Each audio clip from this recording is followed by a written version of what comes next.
ಸ್ವಾಮಿಗಳ ಅಂತರಂಗದ ಶಿಷ್ಯರು.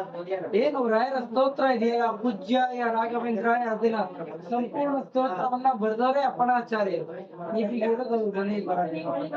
ಈ ಮನೆ ಸುಮಾರು 400 ವರ್ಷಗಳ ಹಳೆ ಮನೆ ಇದು.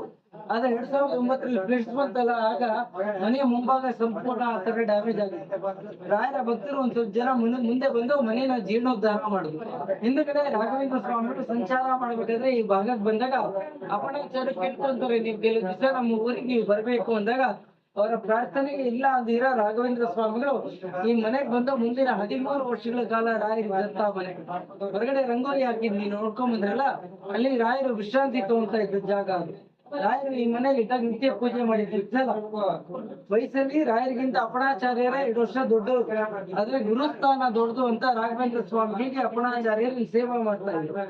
ಇಲ್ಲಿ ತೆಂಗಿನಕಾಯಿ ಕಾಣ್ತಾ ಇದೆಯಾ ನಿಮ್ಗೆ? ಆ ಜಾಗದಲ್ಲಿ ಮೊದಲಿನ ಒಂದು ಹುತ್ತ ಇತ್ತು. ಆ ಹುತ್ತದಲ್ಲಿ ಒಂದು ಘಟ ಸರ್ಪ ಇತ್ತು.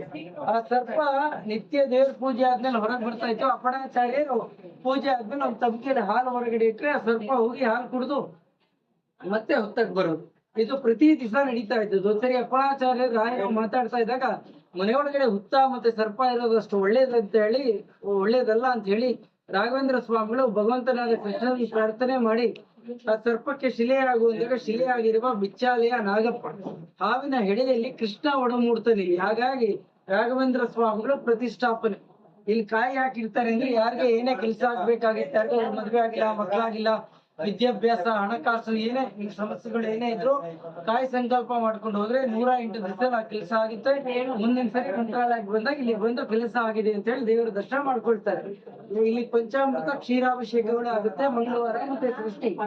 ಯಾರಿಗಾದ್ರೂ ಕೆಲಸ ಏನಾದ್ರು ಆಗೋದಿದ್ರೆ ಇಲ್ಲಿ ಪಂಚಾಮೃತ ಅಭಿಷೇಕಕ್ಕೆ ಬರ್ಸಿ ಕಾಯಿ ಸಂಕಲ್ಪ ಮಾಡ್ಕೊಳ್ಬೇಕು. ದರ್ಶನ ಮಾಡ್ಕೊಳ್ಳಿ. ಯಾರ ಬರ್ಸೋದಿದ್ರೆ ಬರ್ಸಿ ಹಾಕಿ ಮಾಡಿ.